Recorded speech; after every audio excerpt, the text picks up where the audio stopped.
Listen to a travel agent talking about interesting places to visit in Wales. Match the correct activities and beaches with each place. Some of the choices may be used more than once. First, you have some time to look at questions 1 to 5.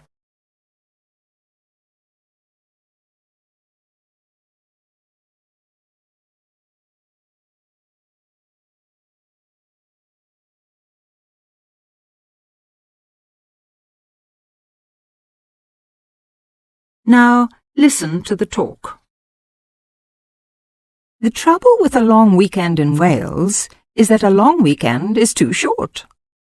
There just isn't enough weekend for what Wales has to offer. Take the Welsh coastline. Whichever way you like your sand, you'll find it in Wales. For the active, there are surfing beaches all round the coast. At Marlow Sands, at Aberdaron, and particularly at Rhossili Beach on the Gower Peninsula, which offers some of the best surf in Europe. Sailing too is widely available with yachting centres such as Tenby in the south, Aberdyfi in mid-Wales, and Abersoch on the Len Peninsula in the north. There are big open beaches and there are small secluded bays and coves. The 6 miles of Pendine Sands, for instance, in Carmarthen Bay, are so long and wide that they are frequently used for different kinds of racing events. While Llandwyn Bay, on a southern corner of Anglesey, offers 4 miles of sand and dune and countless vantages for the spectacular view across the bay to Snowdonia. Barrow Bay in the Pembrokeshire National Park is as secluded as they come, and like Munt, a golden sandy beach trapped in a tiny sheltered cove at the southern end of Cardigan Bay, basks in tranquility. And of course, there are many old fishing villages, Llangrannog and Barmouth among them. Before you hear the rest of the conversation, you have some time to look at questions 6 to 10.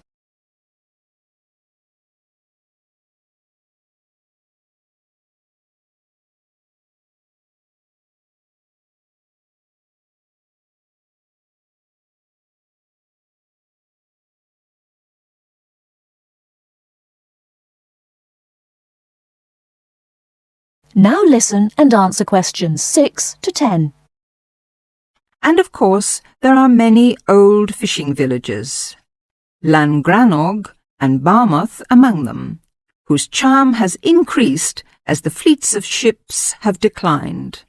These days, you see, the fishing in Wales is much more for pleasure than profit.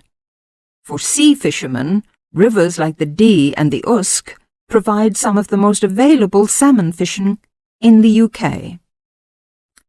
Is it any wonder that Wales lures fishermen in droves? And is it any wonder that there are hundreds of cosy lake and riverside inns to accommodate them? Wales is teeming with interesting places to stay and interesting things to do. That is the end of part 1. You now have half a minute to check your answers.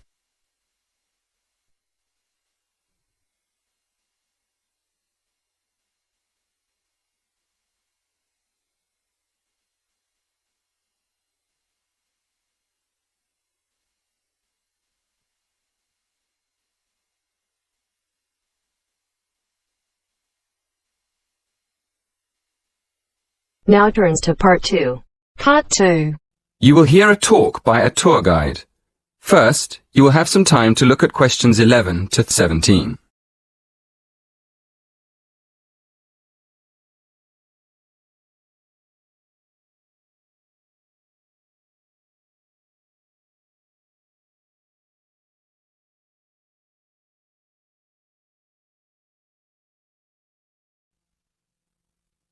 Good morning.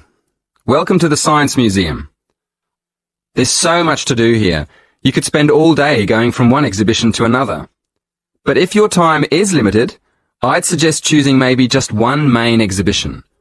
At the moment, I suggest that you don't miss our new exhibition of everyday inventions. It's amazing to see how objects we use in our daily lives, like paper clips, tea bags and light bulbs, were invented in the first place, and how they've developed over the years into such an essential part of our lives that we hardly ever notice them. You shouldn't miss it. The other thing I'd suggest if you don't have much time is a guided tour of the free exhibitions. These tours usually start on the hour, at 1 o'clock, 2 o'clock, and so on. They're quite short, only half an hour, so you could do a couple of tours in an afternoon if you wanted to. If you'd like to go on a tour, you should go to the entrance of the exhibition on the ground floor and wait for the guide there. Just to give you an idea of the range of exhibitions we have here at the museum, I'm going to tell you about the exhibitions and activities we have for visitors of different ages. First of all, for the little ones, we have a fascinating area called Shapes and Patterns, where they can play with objects and images and see how they form different patterns. It's really colourful and exciting. Kids love it. Then, at the other end of the scale, we have more complex exhibitions that appeal more to our older visitors. There's one about the history of aviation, how planes developed over the years. Older visitors may even be able to remember some of the earlier planes on display. Another exhibition that adults might particularly enjoy is the energy exhibition. It shows the historical development of different forms of energy in Britain and how it has powered industry over the centuries. And of course, we mustn't forget the teenagers. There are lots of exhibitions to interest them, but my favourite one is the one where visitors can find out more about how physics works. It's a fun exhibition with plenty of hands-on activities that explore how light and heat and chemicals work. I still go there myself now and then. It's brilliant. Before you hear the rest of the talk, you have some time to look at questions 18 to 20.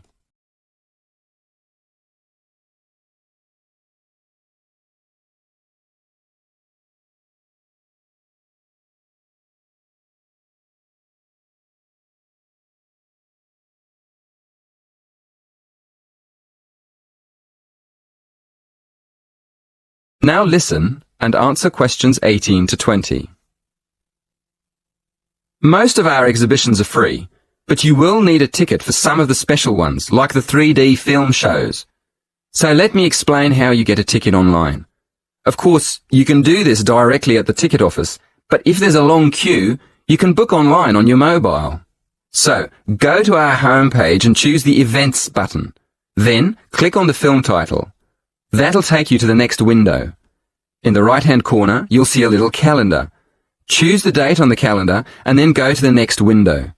There's a drop-down box there for you to choose the time and another one for the number of tickets. Careful on that page. There are different prices for adults and children. When you've done that, go to the final page and choose your payment method. That is the end of part 2. You now have half a minute to check your answers.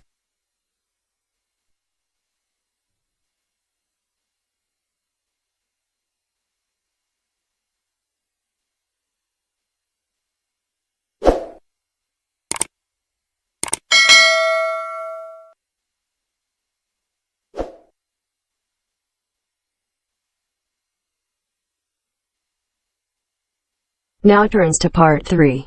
Part 3. You will hear 3 students discussing a program of activities for new students at a college. First, you have some time to look at questions 21 to 26.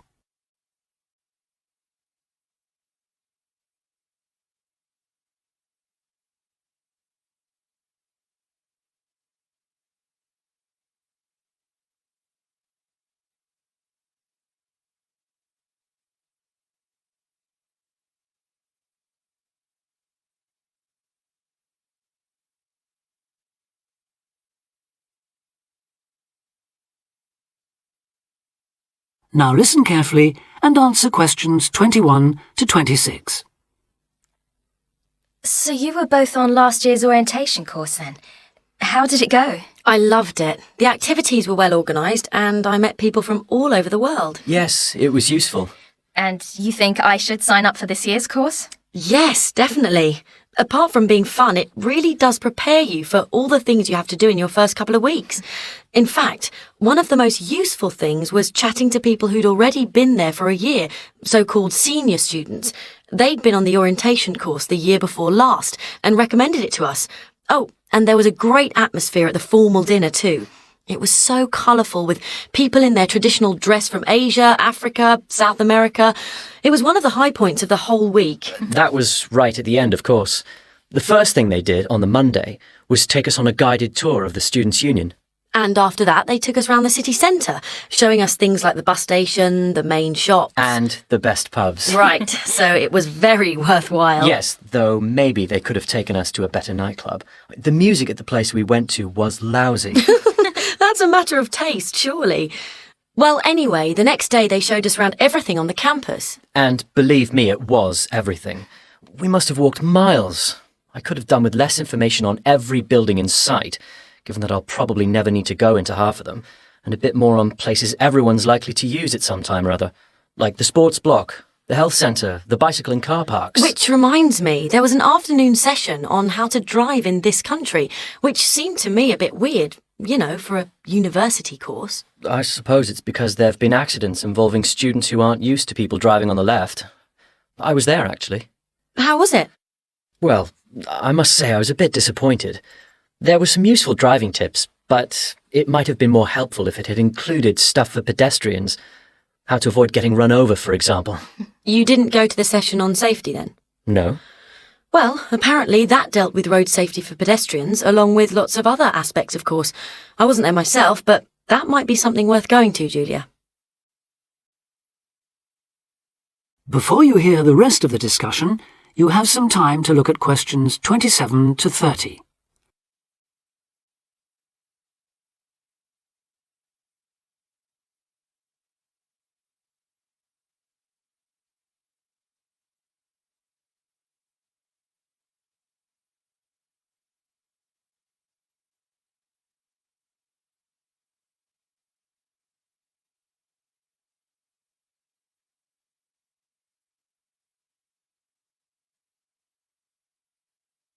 Now listen and answer questions 27 to 30.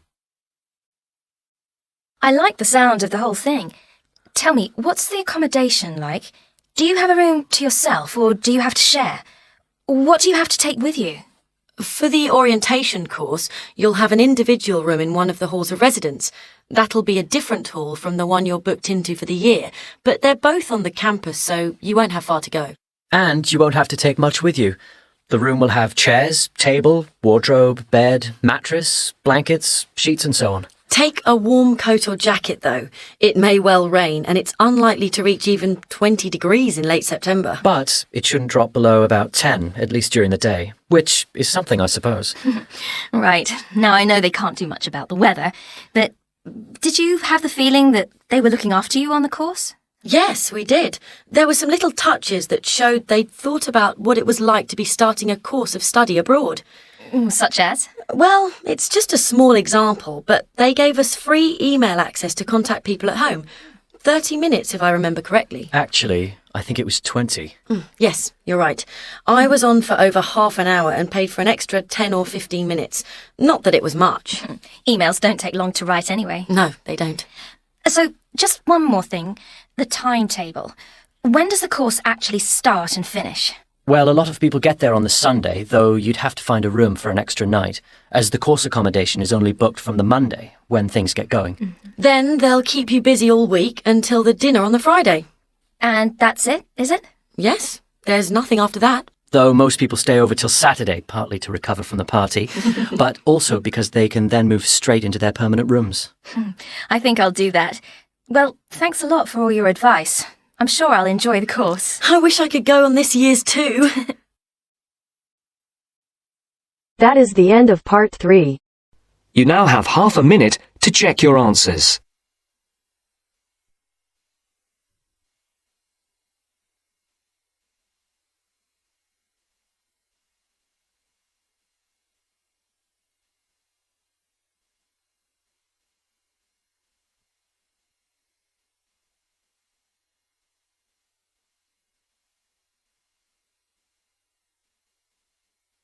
Now turns to part 4. Part 4. You will hear 3 students discussing exam techniques with their tutor. First, you have some time to look at questions 31 to 40.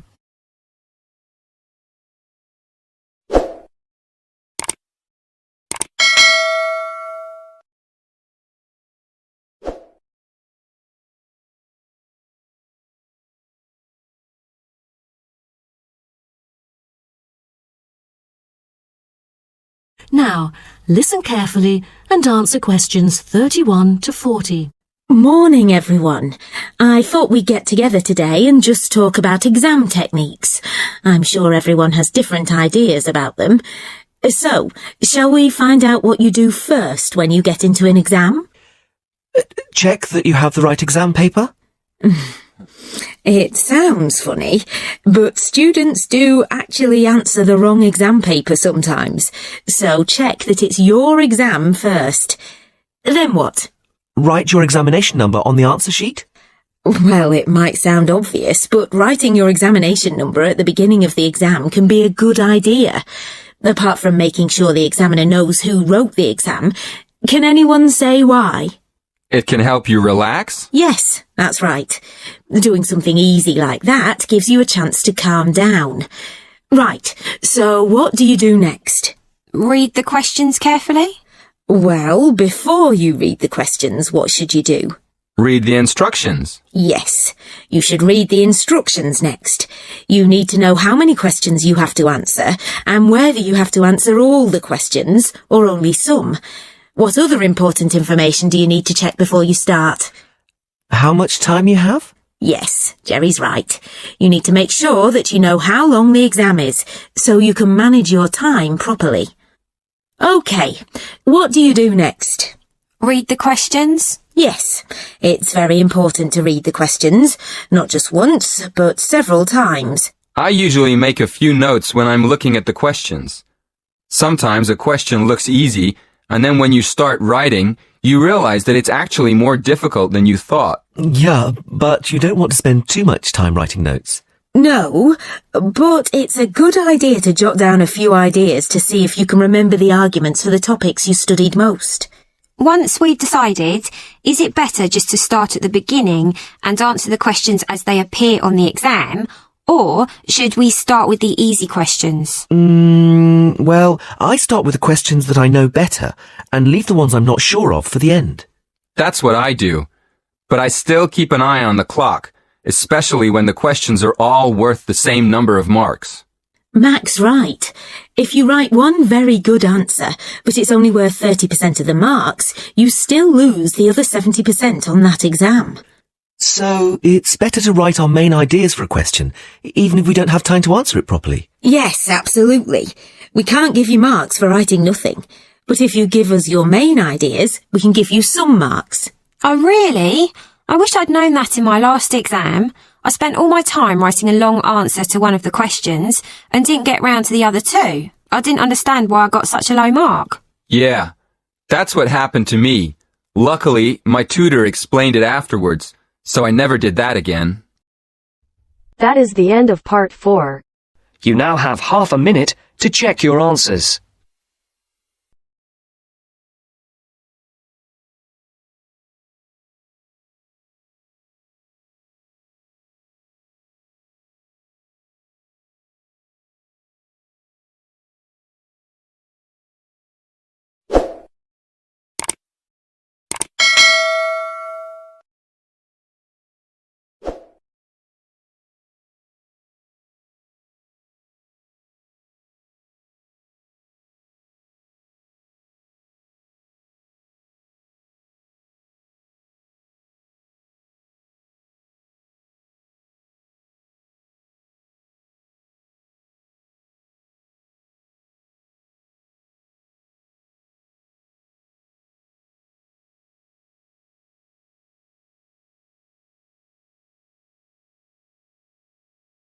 Thanks for watching. Here are other 2 videos. You can watch them as well. And if you haven't yet subscribed my channel, please subscribe it and hit the bell icon for my upcoming videos and share these all videos among your friends.